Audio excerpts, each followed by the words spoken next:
Hello बच्चा लोग, welcome back. यहाँ पे हम लोग डिस्कस करने वाले हैं 2019 एंड 20 के रोटेशनल मोशन के सारे सवाल। तो ध्यान से वीडियो को देखिएगा, आपके लिए बहुत इंटरेस्टिंग होने वाला है, ठीक है। और एक और बात बता दूं कि इसके अलावा और बहुत सारे एडवांस के प्रीवियस ईयर क्वेश्चंस का आपको प्लेलिस्ट मिलने वाला है। रोटेशन का है, ग्रेविटेशन, ऑप्टिक्स, थर्मोडायनामिक्स और wave optics, electrostatics, current electricity का भी है। सभी का लिंक आपको डिस्क्रिप्शन बॉक्स में है, तो आप उसको भी जरूर से जाके कंप्लीट करें, ठीक है। चलिए शुरू करते हैं। ये अपना सबसे पहला क्वेश्चन है जो कि हमसे पूछा गया था 2019 में जेईई एडवांस्ड में, ठीक है। 2019 में आपको रोटेशन से हालांकि सिर्फ एक सवाल आया था और ये आपका सवाल है। सवाल आपको देखा जाए ना तो एक स्टैंडर्ड फॉर्मेट है ना। थोड़ा सा यहाँ पे कैलकुलेशन है लेकिन सवाल मुश्किल नहीं है। सवाल में हमसे क्या बोला जाता है यहाँ पे कि आपके पास एक थिन और यूनिफॉर्म रॉड है जिसका मास m है और लेंथ l है। It is held vertical on a floor with large friction. अब सवाल में आपको लार्ज वर्ड बोल दिया है, यानी कि वो जो आपका रॉड है वो स्लिप नहीं करेगा, वो अपने बॉटम पॉइंट के अबाउट सिर्फ रोटेट करने वाला है। यही यहाँ पे मीनिंग है, यही यहाँ पे मतलब है कि what is this your large friction. यानी कि अगर हम लोग डायग्राम को देखें तो इस तरीके से आपका ये जो रॉड है ना वर्टिकल फॉर्म में आपका रखा हुआ था, और एक हम लोग यहाँ पे हॉरिजॉन्टल जमीन भी बना देते हैं। और उसके बाद हमसे क्या कहता है कि रॉड आपका जो है 60 डिग्री से रोटेट कर चुका है, क्योंकि वो इस पॉइंट के अबाउट, बॉटम मोस्ट पॉइंट के अबाउट घूम रहा है। तो हमसे कहता है कि वो 60 डिग्री जो है मान लीजिए रोटेट कर जाता है। और इस 60 डिग्री पे हमसे दुनिया भर की यहाँ पे कहानी पूछी जा रही है कि बताइए कि एंगुलर एक्सेलरेशन क्या है, ओमेगा क्या है, नॉर्मल क्या है, ये सारी चीज़ें, ठीक है। सवाल में साफ साफ कह रहा है विदाउट स्लिपिंग, तो इसके अबाउट ये प्योर रोटेट कर रहा होगा। सबसे पहले पार्ट में हमसे एंगुलर स्पीड पूछता है, फिर एंगुलर एक्सेलरेशन, फिर रेडियल एक्सेलरेशन, फिर नॉर्मल पूछता है। तो एक एक करके हमको बच्चा यहाँ पे चारों पार्ट को ही सॉल्व करना पड़ेगा। तो अगर हम इस सिचुएशन की बात करें, शुरुआत में इसका सेंटर ऑफ मास जो है कहीं यहाँ पे था और बाद में इसका सेंटर ऑफ मास आप देख सकते हैं इस तरीके से सेंटर ऑफ मास भी एक सर्कुलर पाथ पे है और अब यहाँ पे है, ठीक बात है। यानी कि सेंटर ऑफ मास जो है आपका कुछ डिस्टेंस नीचे गिरा है। अगर हम सिर्फ सेंटर ऑफ मास में पे फोकस करें तो सेंटर ऑफ मास आप देखिए यहाँ से यहाँ वो भी नीचे फॉल किया है। तो ये डिस्टेंस आप कैलकुलेट कर सकते हैं ना। अगर ये एंगल मेरा थीटा है तो ये जो h है, ये जो h होगा, this h is very much possible as l/2 bracket 1 minus cos theta. और क्योंकि थीटा यहाँ पे 60 डिग्री है तो ये आपको बेसिकली l/4 आ जाने वाला है। अब यहाँ पे आप लगाएंगे energy conservation. This is your initial situation, this is the final situation. तो I और F के बीच में आप लगाते हैं energy conservation. That is your sir loss in gravitational potential energy, right. Loss in gravitational potential energy is equal to gain in kinetic energy, और half I omega square होगा। Rod है तो ml²/3 into your omega square. Now from here you can see this m and l goes away, ये आपका 2 इसको cut करेगा तो ये 2 हो जाएगा। तो यहाँ से आपको ओमेगा की वैल्यू कितनी दिखेगी, this is going out to be 3g divided by 2 into l का अंडर रूट। यानी कि सर मेरा ओमेगा का वैल्यू तो सही आ रहा है, ठीक है। अच्छा, अब बात करते हैं दी एंगुलर एक्सेलरेशन। तो एंगुलर एक्सेलरेशन का मतलब है कि अपने को टॉर्क जानना पड़ेगा। तो भाई यहीं से आपका mg पास करेगा और उस mg का भी दो कंपोनेंट होगा, एक ऐसा और एक ऐसा। सही बात है सर, बिल्कुल सही बात है। अच्छा देखिए, क्या तो आप mg का कंपोनेंट ले, या फिर देखिए एक और तरीका है, आप यहाँ पे लेंथ का कंपोनेंट भी ले सकते हैं। सो दिस इज योर mg। हमको बेसिकली इस O पॉइंट के अबाउट ना टॉर्क लिखना है। तो हम क्या लिखेंगे, mg का टॉर्क कितना हो जाएगा, mg multiplied by this perpendicular length. ये जो आपका लेंथ है ना ये अपने को चाहिए रहेगा, और ये तो आपको l/2 साइन थीटा नहीं हो जाएगा, दिख रहा है l/2 साइन थीटा, और साइन थीटा बोले तो 60 डिग्री का √3/2। This is equal to torque is equal to I into alpha, यानी कि सर ml²/3 इंटू अल्फा।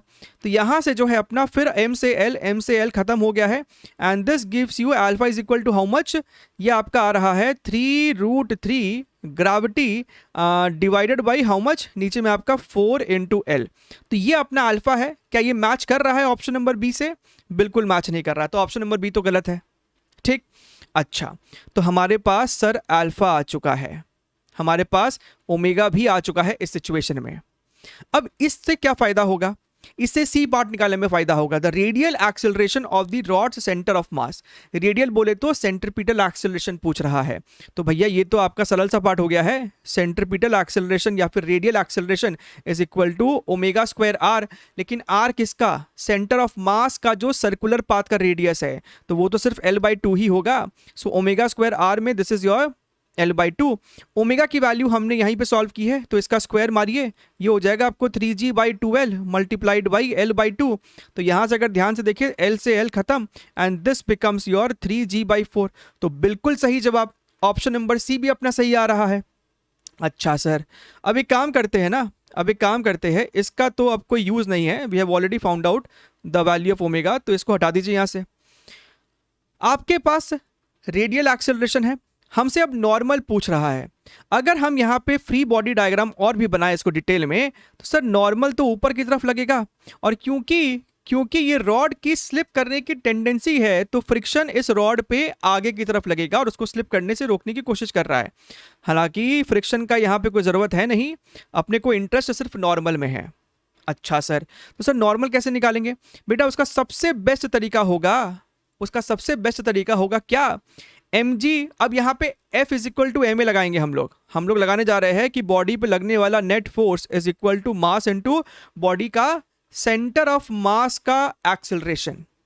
अगर आप ध्यान से देखें तो बॉडी पे नेट फोर्स जो है वो mg माइनस नॉर्मल, हम लोग वर्टिकल डायरेक्शन में ये इक्वेशन लिख रहे हैं, we are writing this equation along y axis, let us say, right.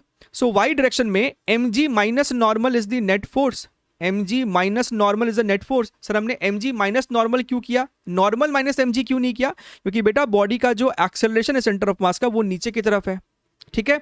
कैसे? ध्यान से देखिएगा, बॉडी के पास टेक्निकली देखा जाए तो दो प्रकार का एक्सेलरेशन है।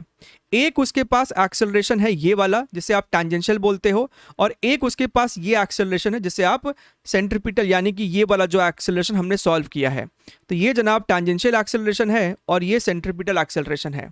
लेकिन हमको इन दोनों एक्सेलरेशंस का वर्टिकल कंपोनेंट चाहिए, यानी कि अगर ये एंगल थीटा है तो आप देख नहीं सकते कि ये हो जाएगा mass into, right, centripetal acceleration का vertical component is your AC cos theta और टैंजेंशियल एक्सेलरेशन का vertical component is your AT sin theta. तो बेटा यहाँ पे आपको है ना वैल्यूज को सिर्फ और सिर्फ सब्स्टिट्यूट करना है टू गेट द आंसर। तो ये आपका बेसिकली mg माइनस नॉर्मल हो जाएगा, ये आपका m है। सर सेंट्रीपिटल एक्सेलरेशन तो हमने यहीं पे सॉल्व किया था, that is your 3g/4 multiplied by ये 1/2 हो जाएगा। और टैंजेंशियल एक्सेलरेशन क्या होगा जनाब? टैंजेंशियल एक्सेलरेशन हो जाएगा अल्फा इंटू L/2। मानते हो ना, सेंटर ऑफ मास का एक्सेलरेशन क्या होगा टैंजेंशियल? अल्फा इंटू ये जो आपका डिस्टेंस होगा सेंटर ऑफ इस O पॉइंट से, तो AT is alpha into L/2। तो अपने पास अल्फा ये रहा, तो यानी कि अगर AT निकालना है तो इसी में L/2 मल्टीप्लाई कर देंगे। तो आपको दिख नहीं रहा कि आप जब इसमें L/2 मल्टीप्लाई करेंगे तो L मर जाएगा और नीचे में आपका 8 आ जाने वाला है, right. So this becomes your 3√3 gravity upon 8, उसको यहाँ पे डाल दीजिए, this becomes your 3√3 gravity upon 8 multiplied by and sine 60 degree is nothing but your √3/2। आप इसको जो है जनाब जब सॉल्व करेंगे ना, आपको नॉर्मल D ऑप्शन दिखेगा आता हुआ। तो इस सवाल का सही जवाब A, C एंड D है।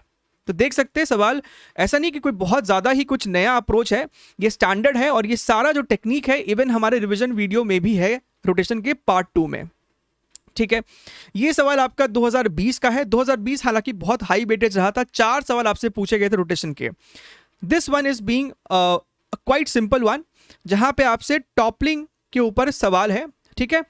तो यहाँ पे सवाल क्या कहता है कि a football of radius r is kept on a hole of radius small r, one end of the plank is now lifted so that it gets tilted making an angle theta from the horizontal. The maximum value of theta so that football does not start rolling down the plank satisfies. So basically अगर आप इस diagram को देखें ना, तो इस diagram में ये जो बॉल का mg है आपको साफ साफ दिख रहा है कि इस पॉइंट के लेफ्ट साइड है, यानी कि इस पॉइंट P पे जो टॉर्क लग रहा होगा mg का वो इस डायरेक्शन में है। तो बॉल नीचे की तरफ तो रोल ही नहीं कर सकता, वो यहीं पे अटक के रहेगा, ठीक। तो हमको लिमिटिंग कंडीशन की बात कर रहा है, तो लिमिटिंग कंडीशन में हमको क्या चाहिए? हमको चाहिए कि ये जो mg है ना इस पॉइंट से ही पास कर जाए, लिमिटिंग कंडीशन की बात कर रहे हैं, क्योंकि जैसे जैसे आप एंगल थीटा को बढ़ाएंगे mg जो है वो इस पॉइंट के ऊपर आ सकता है, और जैसे ही mg इस पॉइंट के राइट साइड चला जाएगा टॉर्क ऐसे लगेगा और बॉल जो है आपका फिर टॉपल कर जाएगा, या फिर आप ये कह सकते हैं कि वो रोल करना शुरू कर देगा। अच्छा सर, तो यहाँ पे हमको डायग्राम थोड़ा सा डिटेल में बनाने की जरूरत है दोबारा से। That this is your spherical ball, let us say that this is your spherical ball, something like this। तो हम लोग एक काम करते हैं, पहले ही हम लोग mg को बना लेते हैं, पहले ही है जो हम लोग mg को बना लेते हैं। तो हमको क्या चाहिए, हमको चाहिए कि ये अब यहीं से शुरू हो, ये ऐसा होना चाहिए। So now let us remove this one. So हम चाहते हैं लिमिटिंग केस में सिचुएशन कुछ ऐसी हो जानी चाहिए। अब आप यहाँ पे एंगल थीटा को जो है सॉल्व कर सकते हैं बाय यूजिंग सिंपल ज्योमेट्री और रादर ट्रिग्नोमेट्री। तो यहाँ से यहाँ ऐसे जोड़ दिया हमने, और इसको भी काम कीजिए, हमने जोड़ दिया है, और इसको हमने ऐसे जोड़ दिया है। ठीक बात है सर। अगर आप बेटा यहाँ पे ध्यान से देखिए, सपोज कीजिए ये वो एंगल है थीटा जिसके लिए अब जस्ट रोल करना शुरू करने वाला है। तो अगर ये एंगल थीटा है तो क्या आप देख नहीं पा रहे हैं कि ये एंगल भी थीटा होगा? नहीं सर, नहीं दिख रहा है सर। अरे भाई ध्यान से देखो, ध्यान से देखो। आप चाहो तो ऐसे एक हॉरिजॉन्टल ऐसे बना दो, ठीक है, या फिर आप यहाँ पे कैसे बना दो। ध्यान से देखिए, ये एंगल थीटा है तो ये एंगल 90 माइनस थीटा, तो ये भी 90 माइनस थीटा, तो ये वाला एंगल थीटा आ जाएगा। तो एक बारी ये क्लियर हो गया है कि सर हाँ ये एंगल थीटा है, ये कैपिटल आर है, और यहाँ से लेके यहाँ तक की जो दूरी है या फिर जो इसका ये बेस है वो तो स्मॉल आर ही है, क्योंकि ये टोटल 2r था तो ये स्मॉल आर है। तो यहाँ पे आपको ट्राइंगल में दिख नहीं रहा है कि this sine theta is equal to P by H, यानी कि आपका ऑप्शन नंबर ए सही जवाब है। ठीक, चलिए let's move to the next question, question number 3। Again 2020 का सवाल है और रोलिंग के कॉन्सेप्ट को ये इस्तेमाल करता है।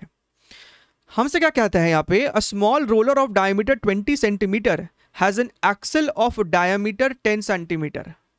ठीक है, कहने का मतलब है कि बाहर वाले का जो रेडियस है वो आपको 10 सेंटीमीटर है और अंदर वाले का रेडियस 5 सेंटीमीटर है, तो बेसिकली हाफ रेडियस है। इतना बात अपने को समझ में आ रहा है यहाँ पे।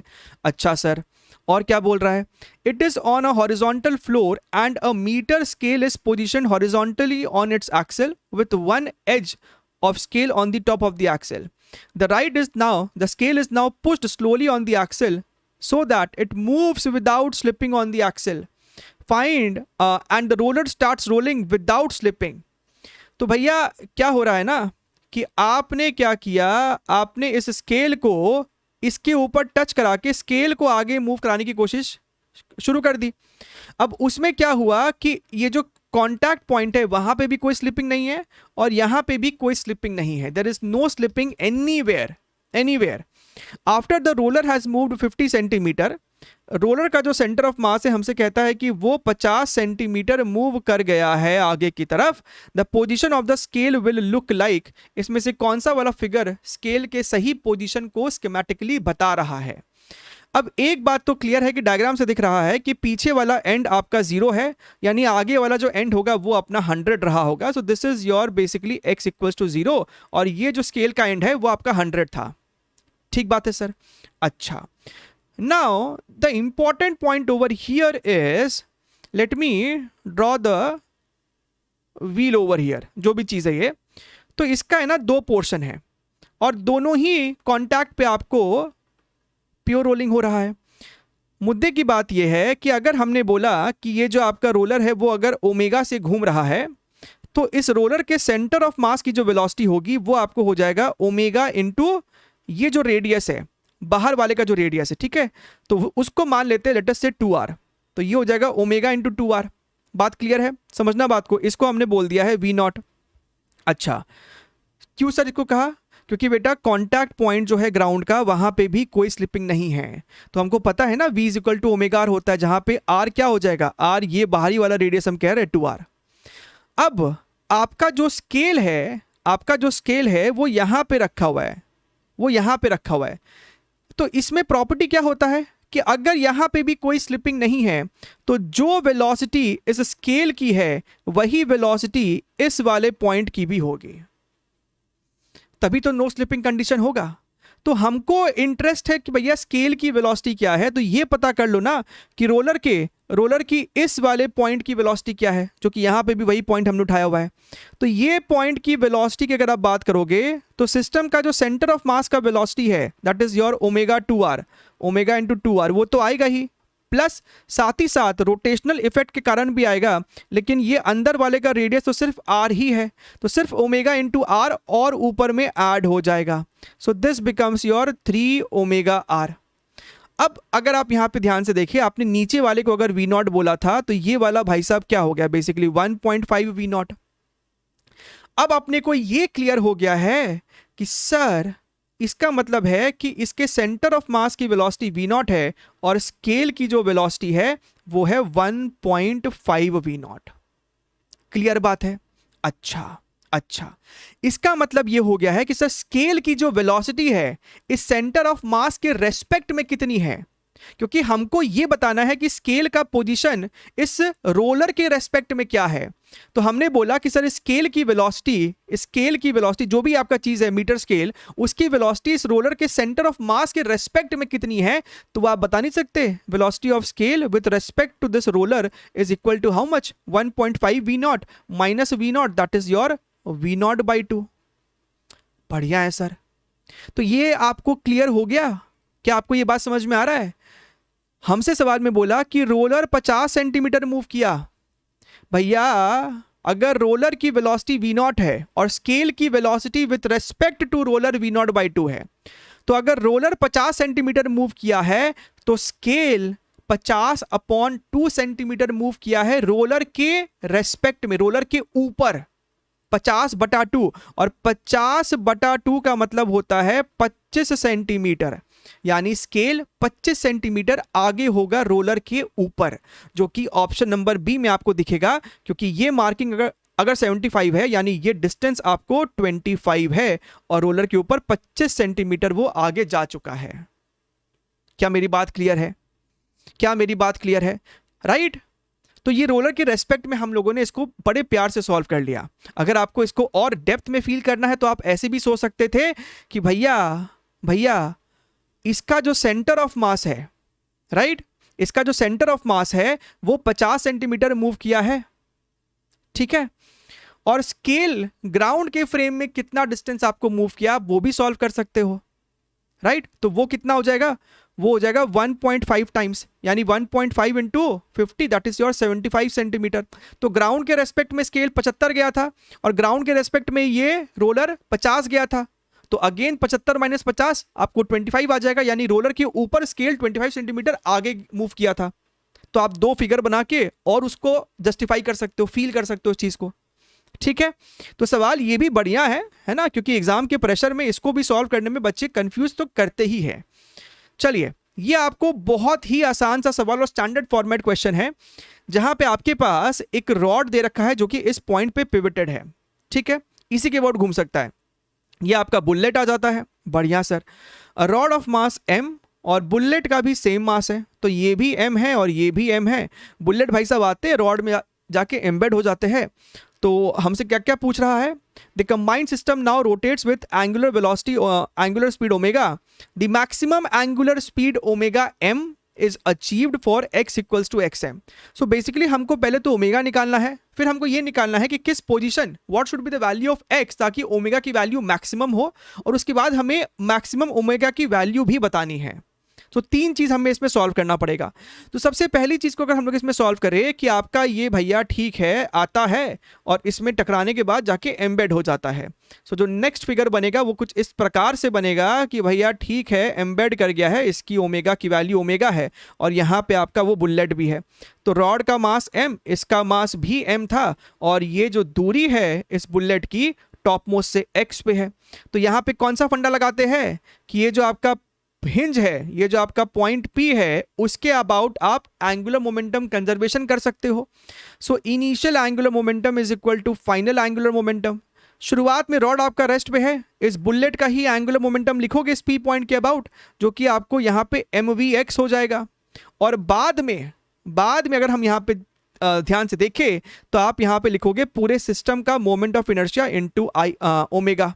So this becomes mvx is equal to, और मोमेंट ऑफ इनर्शिया रॉड का तो ml² by 3 होगा, है ना, ml²/3 प्लस बुलेट का हो जाएगा m इंटू डिस्टेंस का स्क्वायर ओमेगा। तो यहां से आपका जो है मास से मास सलट लिया and here you can see omega is equal to how much 3vx divided by l² plus 3x² which is your option number A. Match कर रहा है, तो यहां पे बी गलत है फिर। अच्छा, और देखिए अब हम चाहते हैं कि ओमेगा की वैल्यू मैक्सिमम हो जाए, यानी कि आप इसमें क्या करेंगे, आप डिफरेंशिएट कर देंगे ना, d omega by d x should be equal to 0, differentiate करके 0 के बराबर कर दिया। तो भैया जब डिफरेंशिएशन करोगे तो 3 और v तो कांस्टेंट है, उसको हटाई दो सिस्टम से, सो x upon l² plus 3x²। तो लगाइए यहाँ पे डिवीजन रूल। तो यहाँ पे हमने क्या किया, न्यूमरेटर को डिफरेंशिएट किया था, multiplied by denominator minus numerator differentiation of denominator divided by denominator का स्क्वायर। हालांकि ये वाला टर्म भी जो है जाके 0 में ही मिल जाना है। तो अगर आप ध्यान से देखिए this becomes your l² is equal to 3x², यानी कि सर x की वैल्यू आ रही है l/√3। तो सर इतने दूरी पे है, सही है, ऑप्शन नंबर सी भी सही है। अब क्या करना है लास्ट पार्ट में, लास्ट पार्ट में आपने जो ये x की वैल्यू निकाली है उसको उठा के इसमें वापस डाल दीजिए, तो आपको मैक्सिमम ओमेगा की वैल्यू मिलेगी और वो इतनी आएगी, उसमें कोई डाउट ही नहीं है। क्लियर है एकदम। चलिए okay, this was the last question of 2020, जो कि बहुत ही इंटरेस्टिंग वैरायटी है। आपने इसका एक्सपेरिमेंट डेमो जरूर से देखा होगा कि आपके पास अगर एक लंबी सी स्टिक है, वो यूनिफॉर्म हो नॉन यूनिफॉर्म हो फर्क नहीं पड़ता है, आप अगर दोनों उंगली को राइट थोड़ा सा दूर रख के उसके ऊपर अपनी दोनों उंगली को मूव करने की कोशिश करेंगे तो एक टाइम पे एक ही फिंगर मूव करती है। तो इसी के ऊपर हमारे ऊपर पास यहाँ पे एक सवाल है। सवाल में क्या बोलता है कि भैया आपके पास एक मीटर स्केल है, ध्यान से सुनना, बड़ा ही प्यारा सा सवाल है ये अपना। आपके पास जनाब एक मीटर स्केल है इस तरीके से, ठीक बात है। शुरुआत में आपने क्या किया है, अपना जो इंडेक्स फिंगर है, देखिए आपका जो इंडेक्स फिंगर है, एक आपने रखा है 0 पे और एक आपने रखा है 90 सेंटीमीटर पे। तो यहाँ पे आपने सबसे शुरुआत में आपने यहाँ पे रखा है फिंगर, ठीक है, और एक आपने यहाँ पे रखा है 90 सेंटीमीटर पे, सही बात है। सेंटर ऑफ मास तो बीचों बीच ही होगा, सेंटर ऑफ मास तो बीचों बीच ही होगा, तो ये रहा आपका mg। अच्छा सर, तो क्योंकि आपका दोनों फिंगर सेंटर ऑफ मास से इक्वल डिस्टेंस पे नहीं है, तो लगने वाला जो नॉर्मल होगा यहाँ पे और यहाँ पे वो दोनों अलग अलग होगा। और देखिए ये बात अब बताने की मुझे जरूरत नहीं पड़नी चाहिए कि n1 बड़ा है कि n2 बड़ा है। जो नॉर्मल सेंटर ऑफ मास के ज्यादा नजदीक होगा वही नॉर्मल आपको बड़ा होता है। आप उसको टॉर्क बैलेंस करके भी प्रूव कर सकते हैं। तो मुद्दे की बात यह है इस क्वेश्चन में कि आपका जो n2 है इस इनिशियल सिचुएशन में वो n1 से बड़ा है, ठीक है। एक बारी के लिए ये वाले डेटा को भी लिख लेते हैं। This is your how much, ये दूरी हो जाएगी 50 सेंटीमीटर और ये जो दूरी है जनाब वो आपको 40 सेंटीमीटर है, ठीक बात है। अच्छा, अब n2 क्या है, n1 से बड़ा है, तो जाहिर सी बात है कि यहां पे जो आपका अवेलेबल फ्रिक्शन है वो ज्यादा है और यहां पे आपका फ्रिक्शन कम है। तो दोनों में से सबसे पहले कौन सा फिंगर स्लाइड कर जाएगा, तो जाहिर सी बात है कि लेफ्ट वाला फिंगर आपका स्लिप मारना शुरू कर देगा। हालांकि इस बात को प्रूव करने की जरूरत नहीं थी क्योंकि क्वेश्चन में कह दिया है when you attempt to move both the finger slowly, धीरे धीरे मूव कर रहे हो दोनों उंगलियों को towards the center, initially only the left finger slips with respect to the scale and the right finger does not। अच्छा सर, तो सर एक बात तो क्लियर है कि अगर हमने इस वाले फिंगर को राइट साइड स्लिप करना शुरू करा दिया, ये फिंगर आपको राइट साइड जा रहा है, तो ये फिंगर इस रॉड पे, इस स्केल पे फ्रिक्शन भी राइट डायरेक्शन में लगाएगा। अच्छा सर, तो ये फ्रिक्शन इस पे ऐसे राइट डायरेक्शन में लगा रहा है। अपने को समझना जरूरी है कि अगर यहां पे स्लिपिंग हो रही थी तो ये फ्रिक्शन आपको काइनेटिक रहा होगा, लेकिन आपका राइट वाला फिंगर तो रेस्ट पे है, यानी कि यहां पे अब ध्यान से देखिएगा, अगर सिर्फ रॉड को देखें तो रॉड पे फ्रिक्शन राइट साइड लग रहा है, तो रॉड तो राइट साइड मूव करना चाहता है, लेकिन क्यों नहीं मूव किया, क्योंकि यहां पे भी फ्रिक्शन लग के रॉड को रोक के रखा है। लेकिन ये फ्रिक्शन तो स्टैटिक फ्रिक्शन रहा होगा और वो भी सेल्फ एडजस्टिंग वाला है कि नहीं, क्योंकि अब यहां पे फ्रिक्शन उतना ही लगेगा ताकि इस काइनेटिक फ्रिक्शन को बैलेंस कर दे और ये रॉड अपना रेस्ट पे है, उसका centre of mass left right नहीं मूव कर रहा है। सही बात है। तो इतना क्लियर हो गया है कि यहां पे काइनेटिक फ्रिक्शन है, यहां पे स्टैटिक फ्रिक्शन है। लेकिन जैसे जैसे आप रॉड इस फिंगर को राइट साइड शिफ्ट कर रहे हो, समझना बात को, मान लीजिए आपका फिंगर मूव करते करते यहां पे आ गया है। अब सपोज कीजिए फिंगर जो है मूव करते करते यहां पे आ गया है, तो फिलहाल के लिए एक काम तो कर ही सकते हैं। अब इस वाले फिंगर को थोड़ा सा इधर बना देते हैं, late us remove this one, और यहां पे अब आपका फिंगर आ चुका है। This is your normal. तो क्या आप इस बात को समझ नहीं रहे हैं कि अगर आप ध्यान से सोचे तो N1 प्लस N2 तो हमेशा आपका mg के ही बराबर रहता है। अब क्योंकि आप इस फिंगर को राइट साइड मूव करा रहे हो, तो अब ये वाला जो नॉर्मल है वो mg के नजदीक जा रहा है, तो N1 बढ़ रहा होगा। तो सर अगर N1 बढ़ेगा तो N2 की वैल्यू को घटना पड़ेगा। तो जैसे जैसे आपका लेफ्ट वाला फिंगर राइट साइड मूव कर रहा था, N2 घट रहा है लेकिन N1 की वैल्यू बढ़ती जा रही है। तो एक ऐसा मोमेंट नहीं आएगा, एक लिमिटिंग केस की बात कर रहे हैं हम लोग, एक ऐसा मोमेंट नहीं आएगा कि N2 घटते घटते यहां पे जो आपका मैक्सिमम फ्रिक्शन था, स्टैटिक फ्रिक्शन की मैक्सिमम वैल्यू, वो लगना शुरू हो जाएगी। एक ऐसा मोमेंट आएगा कि N2 घट रहा है, क्योंकि स्टैटिक फ्रिक्शन जो है हमेशा यहां पे लगने वाले काइनेटिक फ्रिक्शन के बराबर था,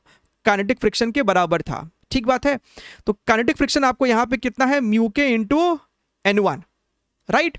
अब ये वाला जो पोर्शन है आप देख सकते हैं ना कि N1 की वैल्यू बढ़ती जा रही है, और यहां पे जो स्टैटिक फ्रिक्शन का मैक्सिमम वैल्यू होता है वो होता है μs इंटू N2।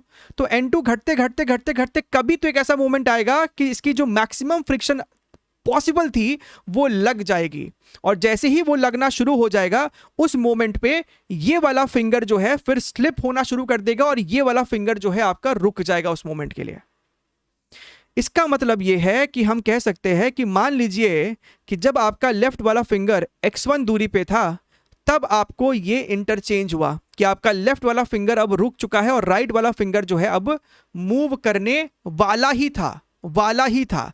यानी कि हम यहां पे इक्वेशन क्या लिख सकते हैं, at this moment I can write, एक इक्वेशन तो लिखेगा कि yes sir kinetic friction is equal to, अब यहां पे स्टैटिक फ्रिक्शन की मैक्सिमम वैल्यू लगना शुरू हो जाएगी। So kinetic friction is mu k into N1, and यहां पे static friction is your μs into N2। और एक और इक्वेशन यहां पे हम लिख सकते थे, कौन सा सर, अगर हम सेंटर ऑफ मास के अबाउट नेट टॉर्क की बात करेंगे तो mg का टॉर्क तो जीरो हो जाएगा, तो N1 का और N2 का टॉर्क आपस में बैलेंस होना चाहिए। यानी कि यहां पे हम इक्वेशन क्या लिख सकते थे, N1 into x1 is equal to N2 into this 40 centimetre. तो अगर हम यहां पे इन दोनों को आपस में डिवाइड कर दे, राइट, ये इक्वेशन नंबर 1 है, ये इक्वेशन नंबर 2 है, अगर हम 1 और 2 को आपस में डिवाइड कर दे तो आपका N1 कट जाएगा, ये आपका बचेगा x1 divided by mu k is equal to 40 divided by μs। तो यहां से आपका ना x1 का वैल्यू आ जाएगा 40 into and mu k by μs is how much, ये आपका म्यू के है, ये आपका μs है, so basically 32 by 40, so this becomes 32 centimetre. यानी सर 32 सेंटीमीटर पे ये एक्सचेंज हुआ था। तो अब इस x1 को हटा के हम यहाँ पे 32 सेंटीमीटर लिख लेते हैं कि अब ये जो दूरी है सर इतनी ही है, 32 है, ठीक बात है। अगेन अब ये राइट वाला फिंगर आपका स्लिप कर रहा है, ठीक है। तो अब यहां पे जैसे इसका स्लिपिंग शुरू हो चुका होगा, तो यहां पे अब आपका काइनेटिक फ्रिक्शन लगेगा, और अब आपका ये वाला फिंगर रेस्ट पे आ जाएगा, तो यहां पे स्टैटिक फ्रिक्शन लगेगा। फिर से वही कहानी है, ये मूव कर रहा है, राइट।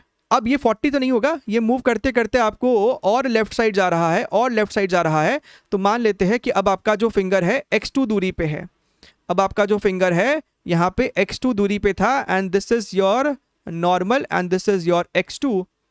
और फिर से वही कहानी है कि यहाँ पे एक ऐसा मोमेंट आएगा कि अब इसका जो मैक्सिमम वैल्यू है यहाँ पे जो आपका काइनेटिक फ्रिक्शन है उसके बराबर हो जाएगा।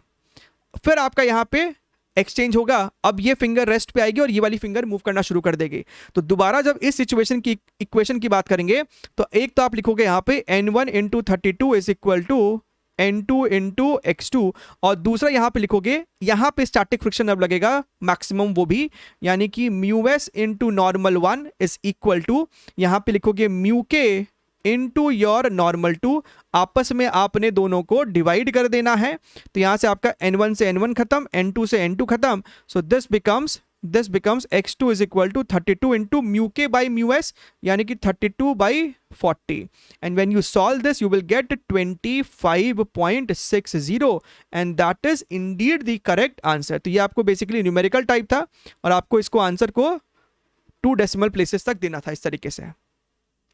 क्लियर है एकदम? तो ये आपको एक बहुत बेहतरीन क्वेश्चन है जो कि आपसे पूछा गया था 2020 में। ठीक है, चलिए सीखते रहिए, लर्न करते रहिए, मिलते रहेंगे। Wish you best of luck.